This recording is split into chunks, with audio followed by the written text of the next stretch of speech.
This is your everyday English class. Hello! Welcome to English Cactus. My name is Anna. And my name is Brian. This podcast will help you practice your English in a fun and natural way, improving your listening skills. Before we start, we have a challenge for you. Stay with us until the very end of this episode. It's only about 20 minutes, and if you listen until the final second, your English will be noticeably better. Your confidence at work, your vocabulary, your natural expressions, all of it will grow fast. Yes, and listening all the way through is one of the fastest ways to improve. So take the challenge, stay with us, and you'll feel the progress in real time. And don't forget to subscribe to the channel. When you subscribe, YouTube shows you every new episode we post. That means more practice, more vocabulary, more confidence without missing anything.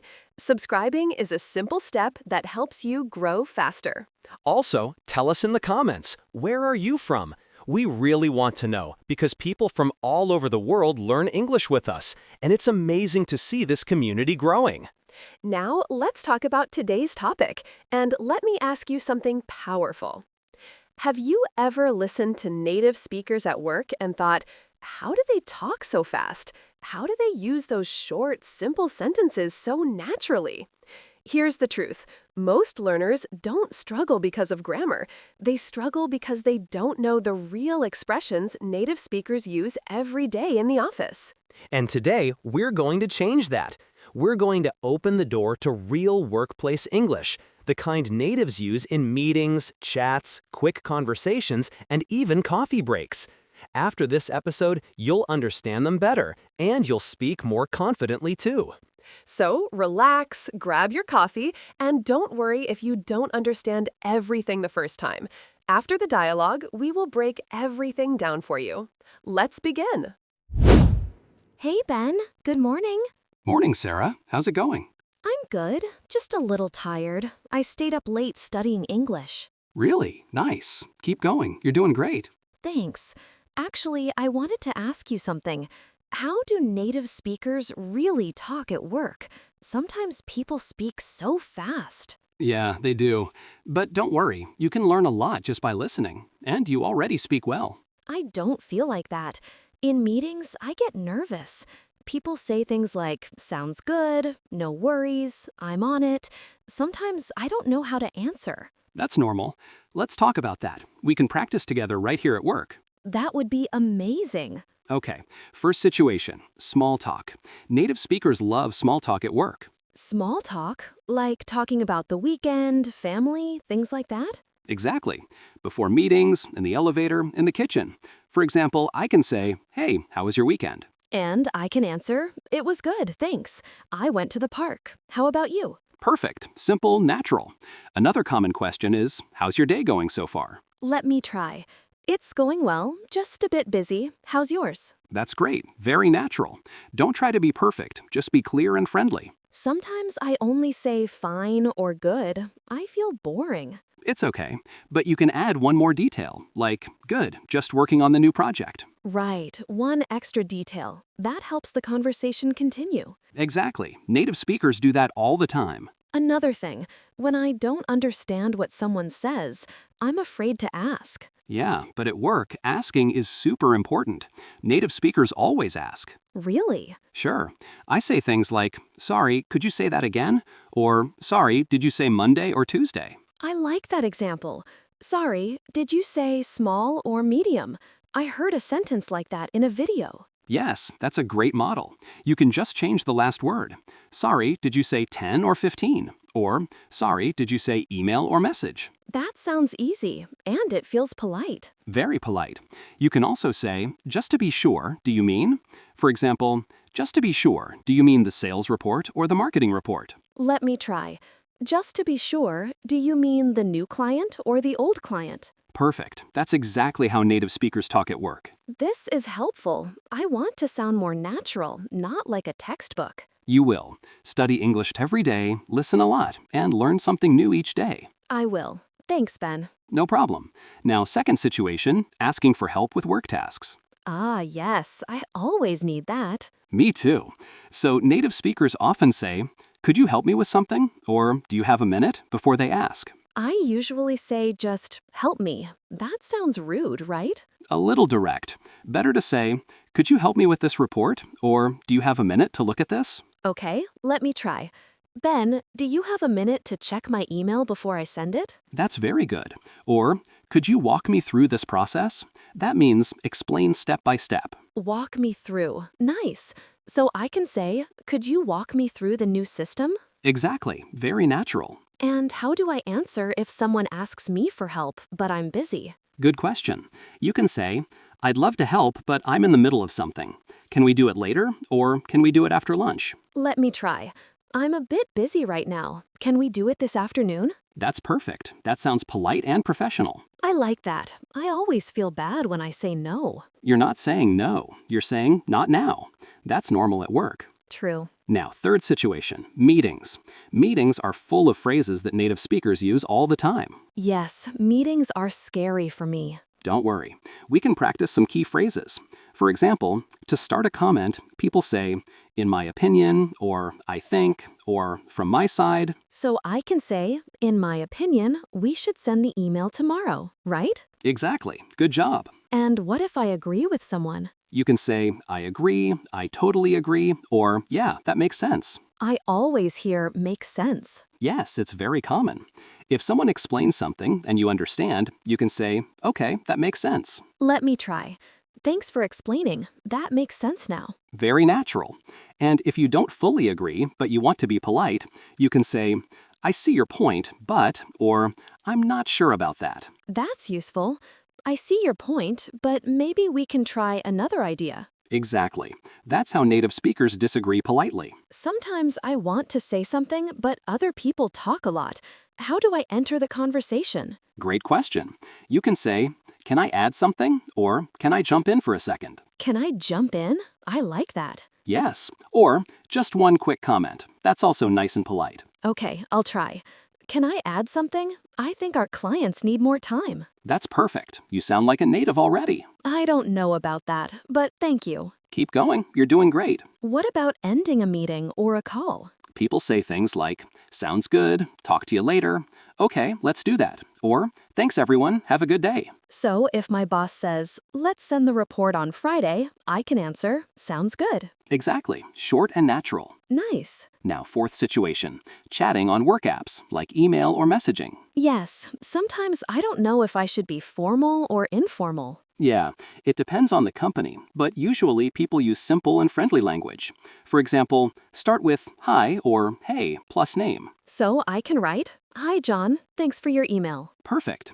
Then you can say, here is the file, or please see attached, or let me know if you have any questions. I like let me know if you have any questions. I see that a lot. Yes, that's super common. At the end, people write, thanks, thanks so much, best, or best regards. Is thanks so much okay for work? Yes, very common and friendly. And in chat, what do people say? In chat, people often write short phrases like, got it, no worries, on it, will do. On it means I will do it now, right? Exactly. For example, if your boss says, can you update the file? You can answer, on it. I usually say, okay, I will do. That sounds a bit strange, right? A little. Better, okay, I'll do it, or sure thing, I'll update it. Sure thing. I like that one. It's friendly and natural. What about when I make a mistake? Then you can say, sorry about that, or my mistake, or thanks for catching that. Thanks for catching that is nice. It shows I'm not angry. Exactly. It's positive. I want to speak like that. Simple but natural. You will. Learn something new every day and use it at work. I'll try. Now, fifth situation, coffee break and lunch. This is still part of work. Native speakers relax and talk a lot in these moments. Yes, I go to the coffee shop downstairs, but I usually just point and say this. Let's fix that. For example, you can say, can I get a small coffee, please? And if I want less sugar? You can say, can I get that with less sugar? Or, can you make it with less sugar, please? So, can I get a small latte with less sugar, please? Perfect. Very natural. And if I don't know what to order? Then you can ask, what do you recommend? That's easy. What do you recommend? I like it. Yeah. Also, if you go with a coworker and you want to pay, you can say, it's on me. It's on me means I will pay, right? Exactly. For example, don't worry about it, it's on me today. That sounds so friendly. It is. And if you don't want someone to pay for you, you can say, no, it's okay, we can split it, or we can go half and half. Let me try. Thanks, but it's okay. We can split it. Very good. You know, I was afraid to speak before. I always thought I needed perfect grammar. Nobody is perfect, even native speakers. We make mistakes all the time. Really? Of course. The most important thing is communication. Be clear, be polite, and keep trying. Sometimes I feel shy when I say something wrong. It's normal. But remember, every time you speak, you practice. Every time you practice, you grow. That's true. That's true. You're at an intermediate level, right? I think so. Then you can really improve fast if you use English at work every day. Talk to people, ask questions, join conversations. Even if I make mistakes? Yes, especially if you make mistakes. Mistakes help you learn. I like that idea. Also, you can listen a lot during meetings. Pay attention to small phrases people repeat. Write them down after. Good tip. For example, sounds good, no worries, got it, I'll take care of it. Exactly. Those are gold. Let me ask one more thing. How can I say that I need more time in a polite way? Great question. You can say, I might need a bit more time on this. Or, is it okay if I send it tomorrow? So if my boss says, can you send this today, but I really can't, I can say, I might need a bit more time on this. Is it okay if I send it tomorrow? That's perfect. Very natural and respectful. Nice. And if I finish something, how do I say it? You can say, I'm done with the report, or I just finished the presentation. In chat, some people say, all done. All done. Simple. I like that. Yeah, you are learning a lot today. Yes. Thanks for your help. You're a good teacher. Thank you. But remember, you're the one doing the hard work. Keep going. I will. I'm going to study these phrases tonight. Maybe I'll also listen to a podcast about English at work. Great idea. Study English every day, even 10 or 15 minutes. That's enough if you're consistent. I'll try 20 minutes. Even better. And tomorrow, you can try one new phrase at work. One new phrase every day? Yes. For example, tomorrow you can use, can I add something in a meeting? The next day, you can say, just to be sure, do you mean? I love that plan. Learn something new, then use it. Exactly. That's how you become more natural like a native speaker. You know, I'm not so scared now. I feel more ready to speak. I'm happy to hear that. Remember, you're doing great. Don't stop now. Thanks, Ben. And hey, if you ever need help with something, you can ask me too. Deal. We can help each other grow in work and in English. Sounds good. See, you're already talking like a native. Haha, step by step. Step by step. That's the way. That story was really fun, right? Sarah and Ben showed us so many real work expressions. And before we start breaking everything down, we want to remind you that we work very hard to create these episodes for you, totally free. Absolutely. Your support helps us make better content and keep everything available for everyone who wants to learn English in a simple, natural way. Now, let's go into the explanation. We're going to talk about useful phrases, vocabulary, cultural notes, everything you need to understand the dialogue deeply. First, we'll repeat the main phrases from the dialogue, then we'll explain them with examples so you can use them in your daily life. Don't worry if you didn't understand everything the first time. This is why we're here. Exactly. Let's get started. 1. Sarah said, sometimes people speak so fast. This is something every English learner says, and it's true. Native speakers talk fast, especially at work. This sentence is simple but powerful. If you want to express this feeling, you can also say, everyone talks so fast at work. It's hard to follow when people talk quickly. A practical example, imagine you're in a meeting and you miss part of the conversation. You can say, sorry, could you repeat that? People are speaking a little fast for me. This is totally normal and polite. Yes, and notice how natural Sarah's sentence is. You don't need complicated grammar. You only need clarity. If you're talking to a coworker and you want to express difficulty, you can say, I'm still learning. Sometimes people speak fast, so I'm trying to follow. People appreciate honesty. 2. Ben responded, "Keep going, you're doing great." This is a motivational phrase, and native speakers use it a lot. It shows support. In a work environment, encouragement is very common, especially between coworkers. You can also say, "You're doing really well. Don't stop now. You're improving a lot." And this is not only for English. If someone is learning a new task at work, like using a new software, you can say this too. For example, keep going, you're getting better with the new system. These small sentences create connection and trust, very important in English-speaking work cultures. 3. Ben said, "Sorry, did you say Monday or Tuesday?" This is one of the most useful work phrases ever. Native speakers use it all the time to clarify information. And notice how polite it is. The structure is simple. Sorry, did you say X or Y? You can change the last words depending on your need. Did you say 10 or 15? Did you say file A or file B? Did you say meeting room 1 or meeting room 2? And here's the key. Clarifying is normal and professional. Asking again does not make you look bad. It makes you look careful. In English-speaking work culture, confirming details is considered responsible. 5. Sarah said, "Could you help me with this report?" This phrase is essential for work. Asking for help politely is important in English-speaking environments. Notice the structure. Could you plus verb plus object. Examples. Could you explain this step? Could you check this email? Could you show me how this works? And another phrase from the dialogue, do you have a minute? This is a soft, gentle way to start a request, very useful when someone seems busy. For example, do you have a minute to review this file? 6. Ben said, "Can I jump in for a second?" A. This phrase is used in meetings when you want to enter the conversation. It's polite and extremely common. Other versions include, can I add something? Just one quick comment? Can I say something? B. If you work in an English-speaking company, this phrase will make you sound confident and natural. It allows you to participate even if the discussion is moving fast. It's a great communication tool. C. Ben said, on it. B. This one is short and very native. It means, I'm doing it now. You'll see it a lot in work chats. It's friendly, fast, efficient. A. If you prefer a longer version, you can say, I'll do it now, or I'm working on it. But on it is quick and modern. C. Ben said, I might need a bit more time on this. A.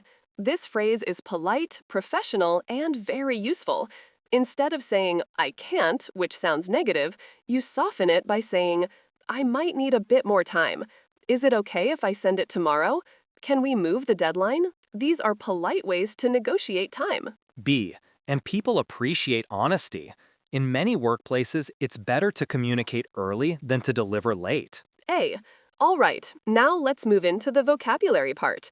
These are some key words that appeared in the dialogue, and they are really important if you want to speak like native speakers at work. Yes, and we're going to talk about these words as if we were having a normal conversation, because vocabulary is easier to remember when you hear it in real, natural context. Exactly. So let's start with the first word, clarify. I love this word because people use it all the time in offices. When you clarify something, you make it clear. For example, hi Ben, can you clarify the steps for this task? It's polite, simple, and very professional. Yes, and notice that clarify is used when you want to check details. It's not aggressive, it's not rude, it's actually a sign of responsibility. You're saying, I want to understand this correctly. And the opposite of clarify is kind of confuse. If something is confusing, you need to clarify it. Totally. And here's a simple real-life example. Imagine your boss sends you an email with instructions that are not 100% clear. Instead of guessing, you can write, thanks for the message. Just to clarify, should I send this today or tomorrow? That sounds polite and confident. And that's exactly how native speakers write. So, great word to learn. B. The next word is busy. People say this word at work every day. Yes, busy doesn't mean you're stressed or unhappy. It simply means you have things to do. For example, I'm a bit busy right now. Can we talk later? That's super common. And I like how in English you can soften the word by adding a bit. I'm a bit busy. It feels polite, friendly, not rude, right? If you just say, I'm busy, it sounds a little strong, right? Yes, it feels like you don't want to talk, but I'm a bit busy feels gentle. That's cultural. Softening phrases make communication smoother in English. A. Now let's talk about deadline. Such an important word. Oh, yes. A deadline is the final moment when you must finish something. If your manager says the deadline is Friday, that means you must send it on or before Friday. And here's something cultural. In many English-speaking workplaces, respecting deadlines is extremely important. If you can't meet a deadline, you must communicate early. For example, I might need more time on this. Can I send it tomorrow? That sounds much better than staying silent until it's too late. Exactly. Good communication builds trust. B. Next word, attached. You'll see this word in emails every day. Yes, attached simply means included in this email. So you can write, please see the attached file. Or, more casual, I attached the report. B. And many beginners write, I send the file, but that's not natural in work emails. The natural way is attached. A. Exactly. Simple and professional. A. Let's move to a really cool word, catch, as in catch a mistake. Yes, this doesn't mean catching something with your hands. In work English, catch means to notice something wrong. For example, thanks for catching that. It's like saying, thanks for noticing the mistake. And what I love about this expression is that it's positive. You're not embarrassed, you're grateful. Imagine your coworker sees an error in your presentation. Instead of feeling bad, you say, good catch, thanks for noticing that. It shows teamwork. Now, the word split. This is very common when talking about bills or payments. Yes, when you split something, you divide it. For example, we can split the bill, or we can split the cost. In many English-speaking countries, it's normal for coworkers to split a bill during lunch. No pressure, no awkwardness, it's standard. It's part of the culture of fairness and independence. A. And our final vocabulary word, recommend. Yes, recommend means suggest. You can say, what do you recommend? This question is very useful not only at work but everywhere. Restaurants, stores, cafes. A. And the answer could be something like, I recommend the chicken salad. Or, I recommend trying this new tool for the project. B. It's simple, friendly, and very natural. Now let's go into cultural tips. These are important because language and culture work together. If you understand the culture, you speak better. Exactly. Sometimes the words are easy, but the rules of communication are different. So let's explore that. Cultural tip 1. Asking questions is a good thing. In many countries, asking questions at work can feel uncomfortable. But in English-speaking workplaces, asking questions is a sign of professionalism. Yes, it shows attention to detail. When Sarah said in the dialogue, sorry, did you say Monday or Tuesday? She was doing exactly what native speakers do. And silence is more dangerous than asking. People prefer that you ask again instead of guessing wrong. So don't be shy. Questions are part of the culture. Cultural tip 2. Small talk builds relationships. Another big one, small talk. Small talk is not a waste of time in English-speaking offices. It's actually a social tool. Yes, before meetings or during breaks, people ask things like, How was your weekend? do you have any plans for tonight? And the goal is not to get deep information. It's to create connection. People trust you more when they have small, friendly conversations with you. If you avoid small talk, people may think you're distant or upset. Even just one sentence helps.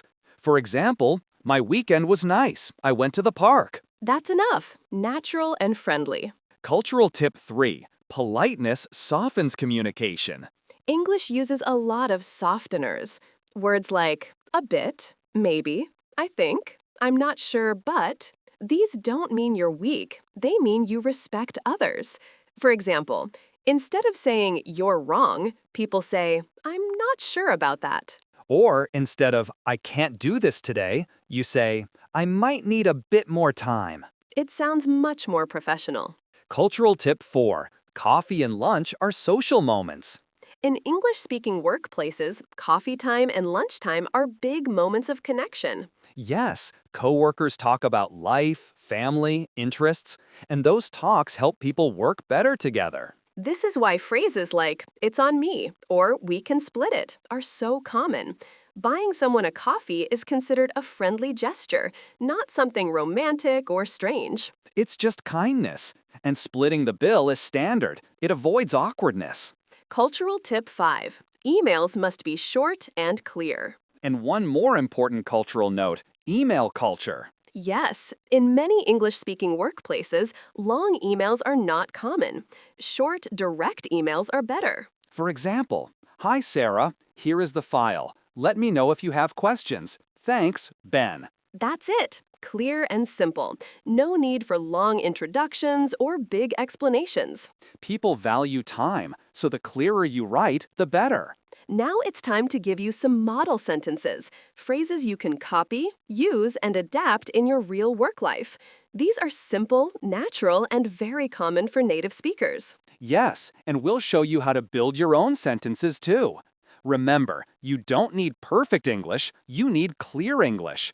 And you're doing great, so keep going. Wonderful. So let's listen again. Now let's go into cultural tips. These are important because language and culture work together. If you understand the culture, you speak better. Exactly. Sometimes the words are easy, but the rules of communication are different. So let's explore that. Cultural tip 1. Asking questions is a good thing. In many countries, asking questions at work can feel uncomfortable.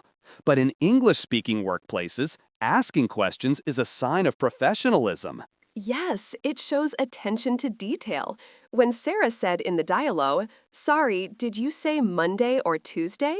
she was doing exactly what native speakers do. And silence is more dangerous than asking. People prefer that you ask again instead of guessing wrong.